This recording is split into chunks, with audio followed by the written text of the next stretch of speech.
How many people have heard of Shawn Farash? Man, what a man. What a hero. When he first started showing on TV, Dan Bongino's show and all these other shows, Jesse and all these, it's just like, oh my God, that guy, you just recognize him immediately, not only because of the way he talks, but when he does his impersonation, but when he speaks truth and he talks about the reasons why he left New York for Tennessee, you will really love this guy even more than how he is. So without any further ado, Shawn, come on out. God bless you, my friend. Thank you very much, guys. East Tennessee, out in the rain-ish, gray weather, a little cold. How we doing? Come on, let's make some noise. Let's go. Thank you. As it was just previously announced, my name's Shawn Farash, and I have fled New York for Tennessee, and I promise I'm one of the good ones, okay? I'm one of the good ones. I was, thank you. I posted on Twitter the day that I was driving out of New York. I said, I'm going to Tennessee. I'm leaving New York. And there were a million people who came and said, stay out of here. We don't want you. It's closed. I said, I promise you, I'm leaving New York for all the right reasons. I can't stand Kathy Hochul. I fled the tyranny of Andrew Cuomo and came here to the great free state of Tennessee. And we have to keep it free. That's the goal. We have to keep it free. As previously mentioned, I may be known for sounding like the greatest president the world has ever seen. Do we know who that is? We know who that is? His name is, that's right, okay. And we're running against a real stupid person, aren't we? Isn't she a stupid person?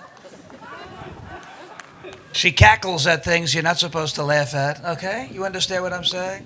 She says she worked at McDonald's. You know where McDonald's is? She said she did the ice cream. The machine never works. But I think I know what she's talking about because everybody knows she gave Montel Williams a McFlurry. Okay? We know that. You know what I'm saying. You know what I'm saying? And I'm only talking about ice cream. So I'm known for that. That's kind of fun, right? You know, who has gotten those calls from somebody telling you that their name is John Smith, but their name is definitely not John Smith. And they're selling you a warranty for a vehicle that you've never driven. Have you ever gotten one of those calls? Do you know that I am the only person in the United States of America who enjoys those phone calls? Do you know why? Because I get to talk to them like that, and they have no idea what they're saying. What kind of vehicle do you drive, sir? They call it the Beast. It's bulletproof. It's been getting a lot of practice lately, too. You know what I'm talking about? A lot of bad people. Are you one of the sick people? Are you a sick person? No. How many miles are on it? 45 miles.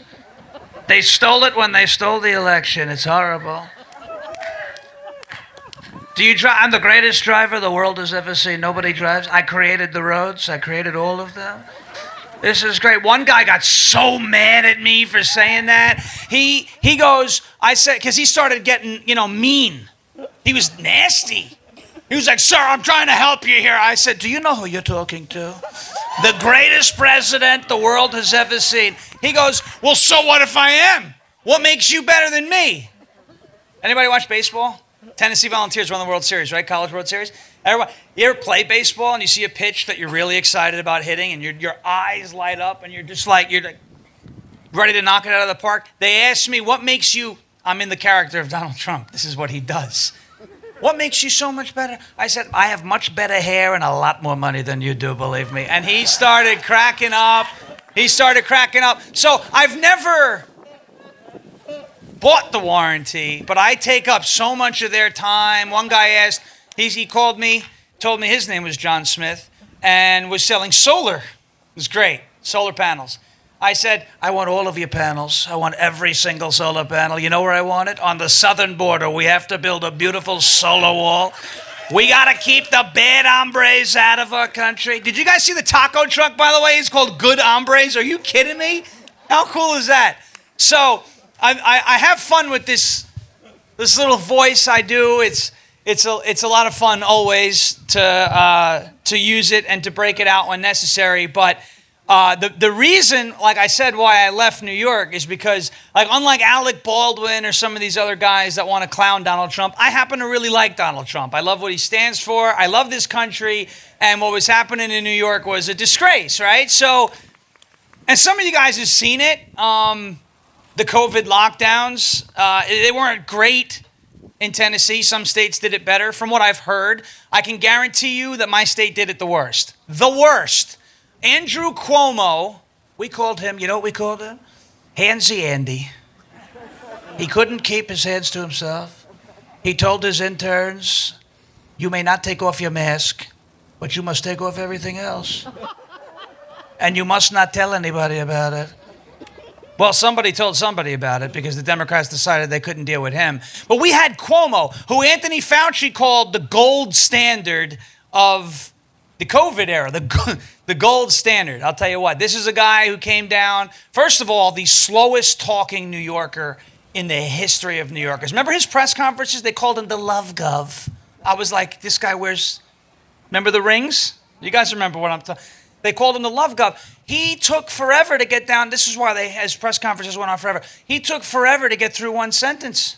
We are closing down your schools. And I'm like, geez, this guy's insufferable. And his lockdowns were worse. He came up with the funniest rules I think I've ever seen for COVID, right? So this was the guy who he decided it was his authority to tell businesses who was essential and non-essential, which really upset me because I love the free market, right? Why do you see no VCR repair shops out there anymore? Because that is a non-essential business because there are no VCRs left to repair. Anybody who's still using a VCR is like somebody who still uses the Nintendo 64. Great games, I'm sure you got wonderful movies, but it's kind of outdated. We don't need a VCR. We got phones, we have streaming, smart TVs. There are no VCR repair shops. If you're a VCR repair shop owner, you are the owner of a non-essential business. You may want it to be essential, but it is not essential because you have no customers. Andrew Cuomo decided, oh, you're a hair cutter,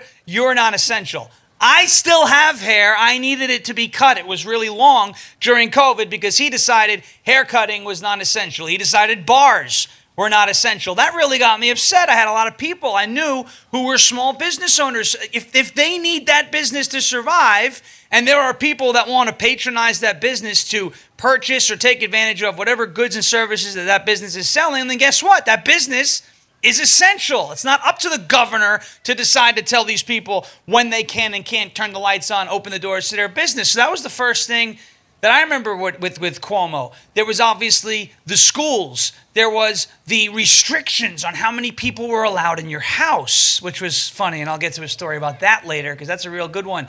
And it was these restrictions being placed on New Yorkers that just it was like a pressure cooker, and the lid was ready to blow through the spring into the summer, then the riots, right? George Floyd. You can go out and do whatever the hell you want with a Black Lives Matter shirt on, but you could not wear a MAGA hat and say, we want to reopen the state. Then you are a super spreader. You're going to kill old people. You're all these nasty things in the book, right? These horrible things. Andrew Cuomo put us in a pressure cooker, and so we were in, I'll say, August of 2020. Trump was starting to rally again, and we saw these things. We lived, on Long Island. I was on Long Island, so we're right by the ocean. And there were all these guys and gals going out on their boats and having these boat parades, right? And we had the social distancing things, so you couldn't gather. And if you wanted to do a birthday party, you had to drive past someone's house and honk your horn. And at that point, I realized how many children lived on my block because it was a beep, beep. And I was like, I will have my revenge on you people. And it is coming. And it came. But I said, all these restrictions have got us in this pressure. How about this? The bars in this pressure cooker environment. You had the bar rules were by far my favorites, and the restaurant rules too. So when you go into the restaurant, you had to be Darth Vader. You had to be a Jedi when you walked into a restaurant. My favorite. Sorry, you had to put your mask on. All right. My mask, of course, said Trump on it because if you're going to make me wear something, it's going to say Trump on it. One woman in the supermarket, when I had that on, she rolled her eyes at me. I said, ma'am, I'm trying to shop for pork chops. What is your problem? Your mask. Well, I could take it off, but you probably wouldn't like that. Put it back on! I said, okay. Another one rolled her eye. I said, and what's your problem? She said, your mask. I said, which one do I have on today? What does it say? It says Trump. Thanks, I got you to say his name. See ya. You know. This is great, because then the skin starts to crawl. One guy chased me out of the supermarket, called me a racist because of my mask. Yelled at me across the parking lot. I happen to always need to be louder than you. So I pulled out a bullhorn and I said, who's a racist? Right? It was across the whole parking lot. It was great. He was like, gets in his car, drives away. But Andrew Cuomo had these great rules, right? You had to wear the mask into the restaurant, but then when you sat down at the table, you could take it off. Because the virus knew. The virus also knew the difference between 10:59 p.m. and 11 p.m. That's when the virus came out. And then about a month into the whole ordeal, Andrew Cuomo apparently sat down with the virus and made a deal that the virus was going to wait until midnight instead of 11 p.m. This resulted in so many people being upset. You go to a bowling alley, you go to a bar, when the curfew time was approaching, Cuomo sucks chants started breaking out in these places. Everywhere that, well, really everywhere that I was, so I might have been the reason for that. But that's okay. They still took hold, okay? They still took hold. But we were in a pressure cooker, like I said. Bar rules. You could order alcohol, but you have to have food. No problem. Bars tend to serve buffalo wings, but Andrew Cuomo said those don't count as food. Okay. But soup did. Soup, which they told us was the reason why the virus is here in the first place, because someone ate a bowl of soup with a bat wing, which we all knew was nonsense. But he said, buffalo wings do not count as food, but you can have tomato soup. Okay, so let's take a guy, give him tomato soup for a week. We'll take another guy, we'll give him buffalo wings for a week, and you tell me who's in better shape by the end of the week. I thought we're following the science. We weren't. These rules. The mask when you're in a seat but not in a seat also applied to bar stools. So I asked a bartender, I said, I need you to just be honest with me. Here I am, I'm sitting in the bar stool. I'm allowed to take the mask off. Yes. Okay, I get out of the bar stool. My head is in the exact same spot. Sir, you have to put your mask on. Why?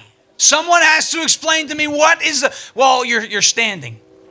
I'm in the same place. I'm in the exact same spot. The virus doesn't know that my rear end is not in the seat. What are we doing? It doesn't know the difference between root beer and real beer. It doesn't know the difference between buffalo wings and tomato soup. It's a virus. It has no idea what's going on. So we were all so upset about that. We get through August. We're in August. Final week of August, I'm seeing these boats. I'm remembering the boat parade. I'm thinking about getting revenge on the neighbors with the kids. And, oh, happy birthday, Johnny, with the horns for 5 hours. Just get out and have cake. It's going to be all right, I promise. And I said, we got to do something. Not everybody has a boat. So we got to do something. But everyone does have a car. So I put up a post on Facebook. And I was just selling paint at your local Sherwin-Williams. Great company, by the way. Really, really good to work for. But I was selling paint. I put up a post. Everybody meet in this parking lot on September 6th, 2020 at 10 in the morning, and we're going to drive down one of our main streets, and we'll just see what happens. I figured maybe 50 people, 50 cars. Who cares? I had no platform. I just posted it in like 40 different Long Island Facebook groups, hoping that people would see it. I started getting messages, hey, I'm bringing a bus. I said, that's pretty cool. You know, I'm going to come and sell flags and do this and do that. All right, no problem. So I'm expecting 50, and about 300 vehicles showed up, which was great. It was really nice, right? I was like, whoa, what did we just do here?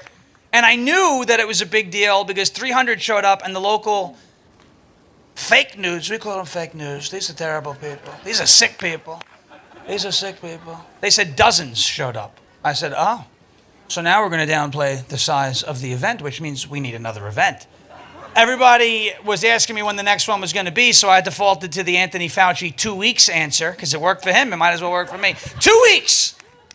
So I get home and they're like, oh, we're really doing another one in 2 weeks? I'm like, I guess so, because I created a Facebook group and like 5,000 people joined it the first day, and they weren't all at the first event, so everyone was, word of mouth was going crazy. So then I'm laying down on my bed and I go, where am I going to hold this next one? It's going to be bigger. Maybe that's when, we'll get the same amount of people in. And we don't want to ruin anybody's business with flooding their parking lot with cars. We don't want to do all that. Oh, thank you, Andrew Cuomo. What did I just say? He closed down the movie theaters, and they have giant parking lots. So I found a movie theater, and we met at the movie theater. And, again, I was expecting 300 or so. And about 4,500 vehicles showed up to that second one. And I was like, what is going on? And then we were feeling strong, very strong. 4,500 vehicles, Long Island. This is great. We're in the great state of New York. We're going to New York City. And we were like, well, hold on. We're a little too big for your britches, right? I said, well, we're going to New York City. But I didn't want to take 5,000 cars to New York City because that's just, you're asking for trouble. So we made it an early thing, and I said we were going to Gracie Mansion. We made it an early start time. I said we're going to Gracie Mansion in Times Square. We're going to say hello to Bill de Blasio. I call him Big Bird. You ever remember Bill de Blasio? And he set up a number in New York City. If you were doing bad things, you could tell on each other, like Tampon Tim. You know Tampon Tim? He's a weird guy. He does this all the time. What the hell is that? The leg. You see Tim Walls, be careful. You might get kicked. And if he kicks Lindsey Graham, he's not kicking anything, but that's okay. We know that. He's a person, we say he sits when he urinates, but it's okay. It happens to the worst of us. We were going to visit Bill de Blasio. Well, that's what I said we were going to do. I got a call from somebody telling me he was New York Police Department intel, and I had a friend who worked in the police department, and we made sure this guy was who he said he was and called him back. He said, what was that about? And I said, well, there's a lot of bad people out there who want to see bad things happen to what you're probably calling me about, which is the event in a week, right? He said, yeah. So you're going to Gracie Mansion? I said, we're not going to Gracie Mansion. We're going to Trump Tower. He said, well, your event says you're going to Gracie Mansion. And I said, well, officer, don't take any disrespect by this, but generally you put up dummy routes to fool dummies. I'm not saying you're a dummy. I'm saying the bad people are dummies. And if you got fooled, then they're definitely getting fooled. Do you understand why I have to call you back, make sure you're the right guy? He says, oh, wow, this is great. You've probably done this before. I said, nope, been doing it for 4 weeks. No, I said, honestly, got no idea. We're hoping it works. So I talked to him, and he thought I was great, that was a great conversation. We wound up going down Fifth Avenue. We stopped for about an hour in front of Trump Tower. We also, by the way, loaded up 7 pickup trucks with food and dropped it off at a food pantry that serves incarcerated children of incarcerated families in the heart of AOC's district. We dropped off that food. The kids were out on the porch screaming, thank you. And so we were doing this, and yes, and Antifa was going to try and shut that down, and they got so mad because they were all waiting across the street from Gracie Mansion. They were all there, and we never showed up. So I'm driving home when I have my phone out, and I am feeling so cocky. And I'm like, I know you're watching this because you watch everything I do. That's why you were all waiting outside of Gracie Mansion, and we didn't show up, and now you're all upset about it, and you're going back in the basement with the Lubriderm and all the other stuff that you got to do. I get it. I said dummy routes are for dummies and all this. Well, they doxed me, and I started getting stuff through the mail, and these people suck. But it's okay because we beat them, right? We beat them. We had that rally in New York City. We had a couple more. We went from an eastern portion of Long Island, if you look on the map, western portion, all the way out to the easternmost point of Long Island, Montauk Point. 10,000 vehicles. We put around 15,000 a couple of weeks later. And we had something going, right? Because people had had enough. As I mentioned, Andrew Cuomo put that state in a pressure cooker, and everybody was ready to fight back. And we fought back. And 2020 did not go the way that we wanted it to go. But we had momentum. We had momentum because there were people who cared about whether it was their own personal backyard, their small businesses, medical freedom, mask mandates, the curriculum, state politics, finances, taxes, whatever it was. There were all of these causes that were coming together, like what you see here, for a common goal. And at first it was Trump, and then we pivoted after that because you can't just get people together and then just let that go. You have right there, you have something that can actually make impactful change, right? And that's what we were all trying to do. So we got ourselves together and we started to put together this force in the fall of 2021 in the local elections. Positions I didn't even know existed. Library board.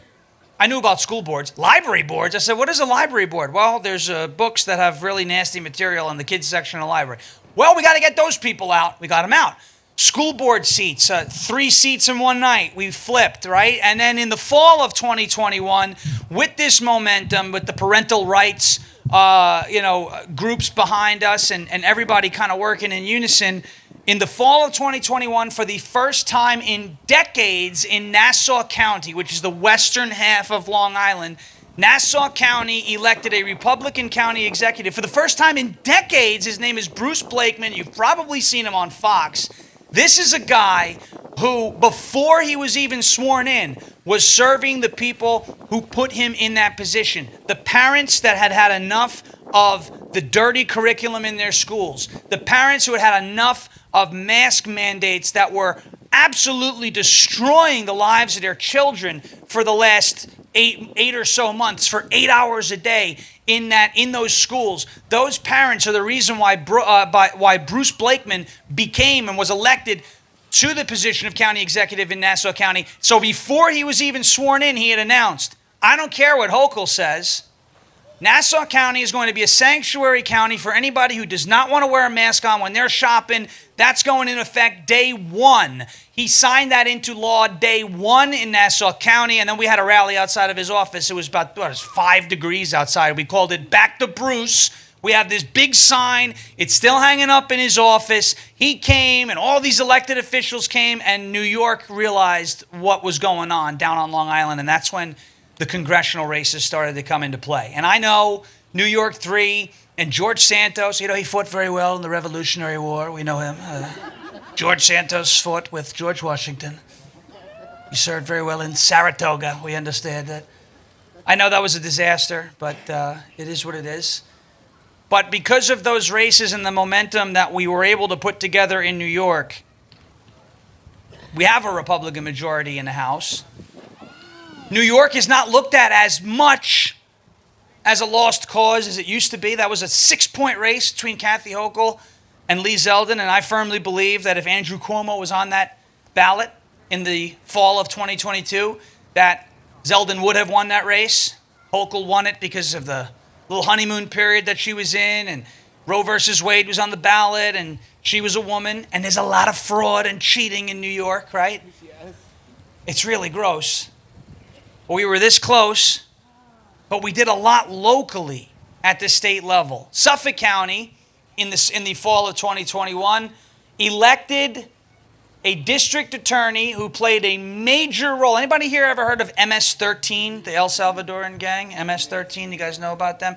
Where I lived on Long Island, there was a town called Brentwood, and it is not the Brentwood that's here in Tennessee. That's a nice Brentwood. The Brentwood on Long Island, they called it Brent Hood. You don't go there, okay?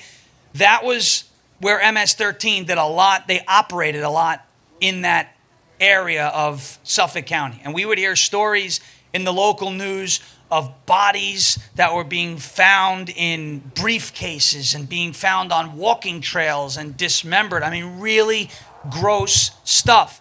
And so when Donald Trump ran in 2016 and he won, he actually worked very closely with a guy to clean up Brentwood, Long Island, and get a lot of the MS-13 out. That guy, on the backs of those parents, on the backs of parents' rights, on the backs of the law and order crowd, wound up winning his district attorney seat in Suffolk County. And now on Long Island, in New York right now, for the first time in maybe ever, probably not ever, but in a very long time, you have a Republican county executive in Nassau County, a Republican county executive in Suffolk County, a Republican DA in Nassau, a Republican DA in Suffolk, and a Republican supermajority in the Suffolk County legislature right now on Long Island, just because a bunch of people had had enough with what the governor was doing in the summer and fall of 2020 with the China virus. It came from China.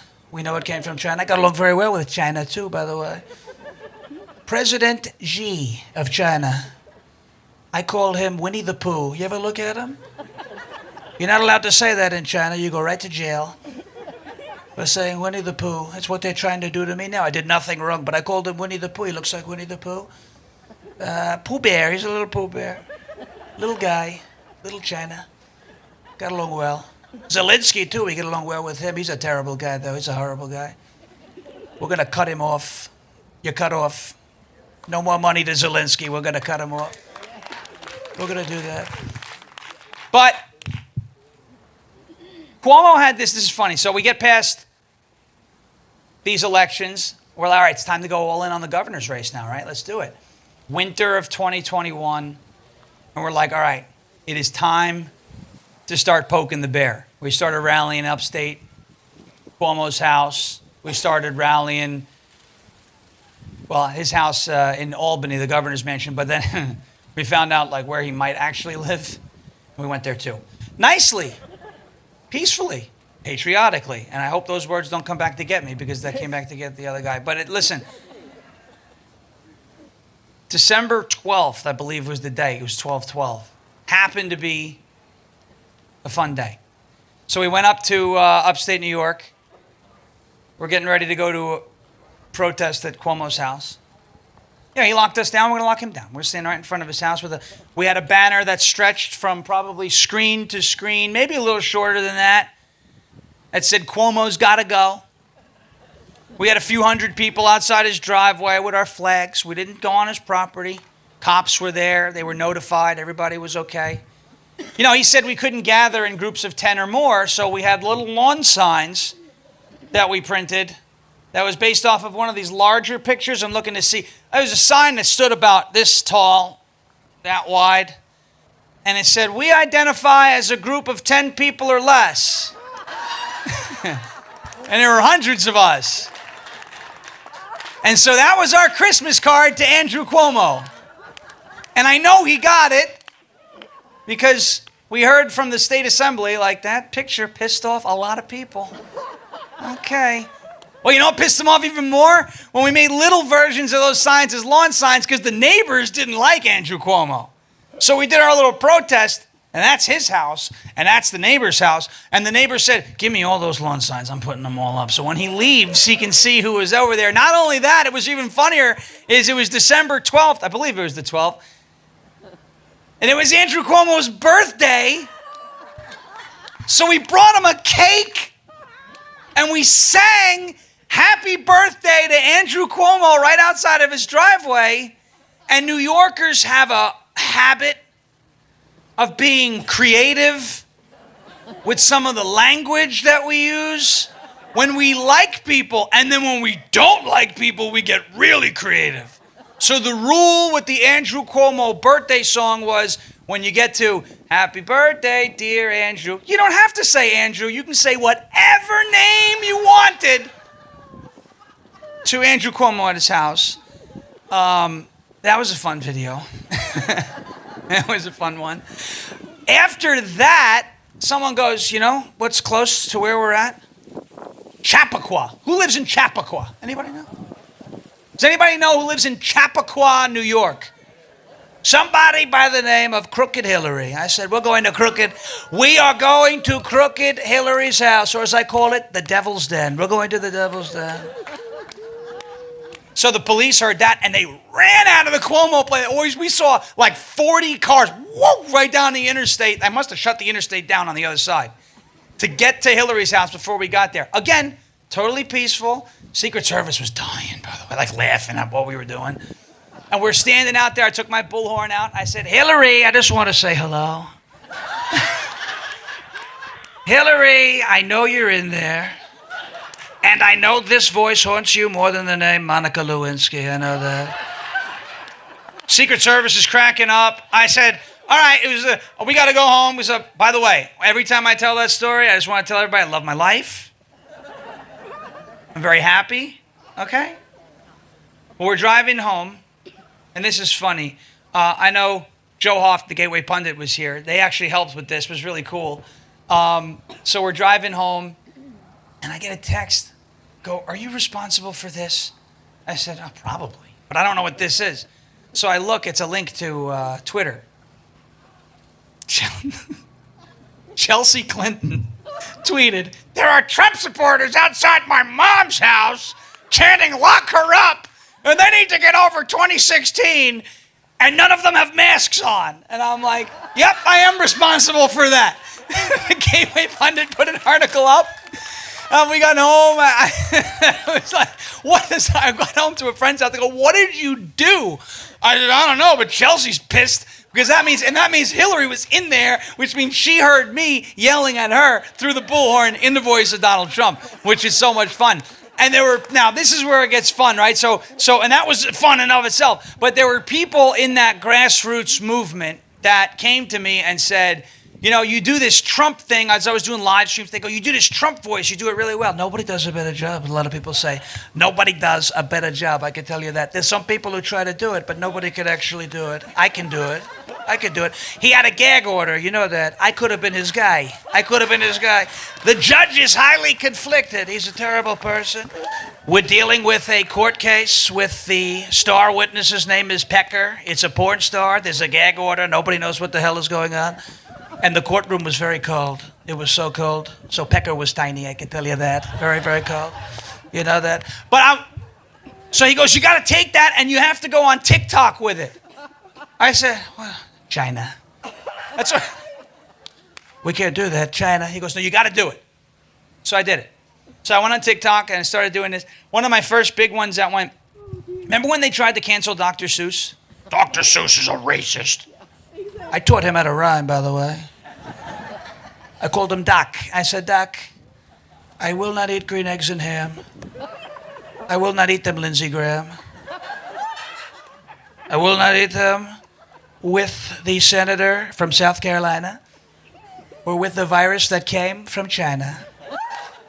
I will not eat them with Mitch McConnell or that hideous person, Rosie O'Donnell." Now put that up. It was great. People were like, "This is great. This is tremendous." So I start doing that. Then, Donald Trump loves to take credit for things that he's probably never done, right? I mean, I love the guy. I taught Tiger Woods how to golf. I actually named him Tiger. He came out and his father said, "This is Eldrick Woods." I said, "Sir, that's not going to work. He needs to be Tiger. Strong, tough, Tiger Woods." I taught Tom Brady how to throw a football. I taught Jimi Hendrix how to play the guitar. And he plays it very well. So I did like a mock video. To be or not to be.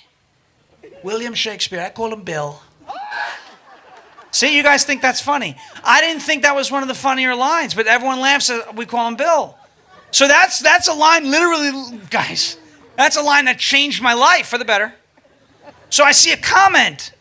You all reacted that we call him Bill. Thought that was funny. I think, all right, that's not so bad. It's a pretty funny line. But anyway, we call him Bill. I see a comment. And you know how people they do the whole thing with they put their nice pictures on social media. They call it catfish. You think it's, they call it 10 with a 2. You see a 10, you look at them in person, it's a 2. That's why we don't drink.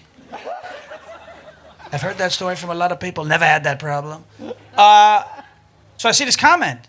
Beautiful. I said, wow. She thinks it's funny. She thinks I'm funny. So I go on and click on the profile picture, and she's got an Instagram. I go on Instagram, follow her on Instagram, start messaging her. This is a real millennial thing to say, but she's sitting right in the back there. She's now my wife who commented on that TikTok video. So that happened, all because of China. We love China. China's tremendous. They do a fantastic job, but we're gonna set them right. We're gonna set them in place. So it's been a really fun kind of journey, if you want to call it that, because my heart has always been first and foremost on the activist side of things. I have a podcast on Rumble on the network LFA TV, rumble.com/LFA TV. We go 5 p.m. Eastern time to 6 p.m. Eastern time, Monday through Friday. We have a great time on there, and we dive into this, the serious issues, and we have a lot of fun. My heart has always been with how can we make meaningful change.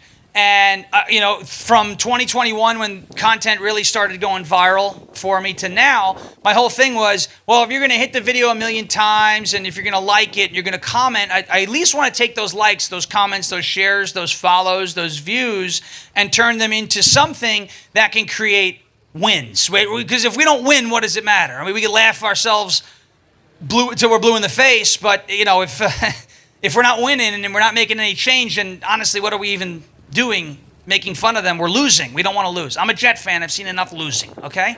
I mean, more than enough. So my whole thing is, my mission and my goal through the whole thing was if being funny and sounding like Donald Trump is the way to get people out and get people engaged, well, I'm all for it. As long as we can all promise together that when we're done laughing, when we're done sharing and messaging and commenting and telling everybody how much fun we're having, watching, one of my trips through the drive-thru, we have the meats. We love Arby's. They have the meats. Great meat. It's incredible. I got a bacon, brisket, and beef dip sandwich. They ran out of horsey sauce. It never would have happened if I was your president. Never would have happened. She says she works at McDonald's. I went to the drive-thru. Where's Kamala? They said, I don't know who the hell you're talking about. We don't know who the hell you're talking about.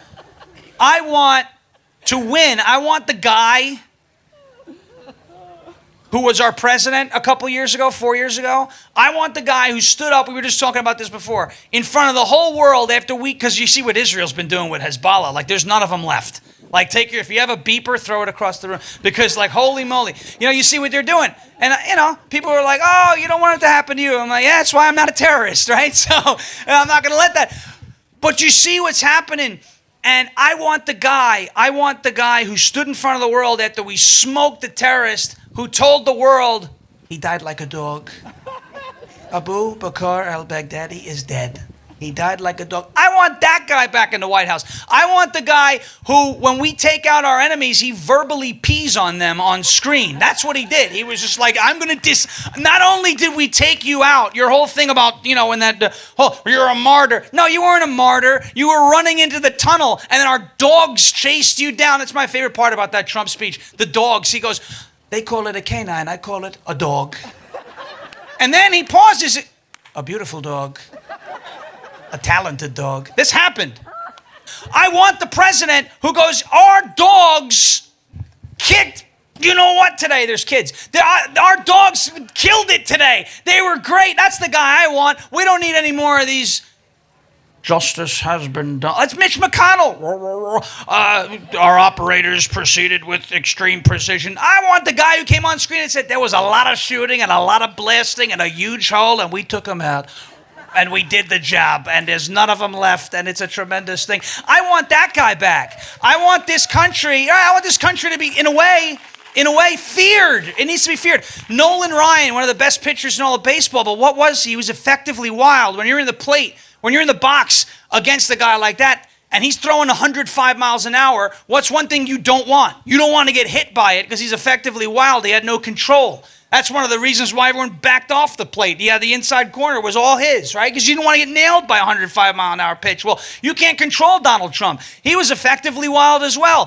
Putin didn't move. Got along well with him, by the way. Putin, we love Putin. Tremendous guy. Joe Biden went over to Russia. We call it Russia, Russia, Russia. And he did something called Operation Tootsie Roll with Vladimir Putin. I call it Tootin' with Putin. That's what happened. You're not supposed to do that. And he did it with the Pope, too. Remember that? At the Vatican. You're not supposed. It was the only time the Pope has uttered the words, holy sugar honey iced tea. And he's not supposed to say that, and we're not supposed. Operation Tootsie Roll. Sleepy Jose, I speak Spanish. Sleepy Jose, caca en frente del Papa. That means Sleepy Joe pooped in front of the Pope. It was a horrible thing. I want nations like Russia and China and Iran and Mexico and all these any countries that are competing with us to see that and go, I ain't messing with him. I don't want to get taken out in a drone strike and then have this guy, he died like a dog. No, I don't want that. So he kept the world in check. He kept the world, there was peace. Look, today you have Georgia and Alabama playing a college football game, and I saw Georgia fans and Alabama fans on the same side, uniting to make America great again. Donald Trump is the great uniter. Those two guys aren't supposed to get along, but they got along, and that's what I want. I want all the laughs, all the shares, all the views, any follows, any comments, whatever metrics you measure social media with. I want all that to be translated to wins on the battlefield, on the political battlefield, nonviolent, obviously, because that's how we make a meaningful difference. And that's why I'm so excited to see so many people, vendors, small business owners, groups, and whatnot out here today. A weather day that definitely could have been better, but you're still here, and that's the point. So I want to say thank you to Tennessee, East Tennessee, was it TCGC, Freedom Fest. Thank you so much for having me, and let's make sure that when we get out there tonight, when we go out there tomorrow and into the week and into this election season, early voting starts on October 16th. Get involved, Trump Force 47, make those calls into the swing states. We can do it from here. We can do it from here. Our state pretty much is taken care of, right? We can do it from here. Go out and vote early, bank your vote, do it in person, verify that it's been counted, and get your other friends all across the country to do the exact same thing. That is how we become too big to rig, and that is how we make America great again. Thank you so much, Tennessee, East Tennessee. I love you guys, and hope to see everybody soon. Let's get out and vote. Let's get out and win. Thank you.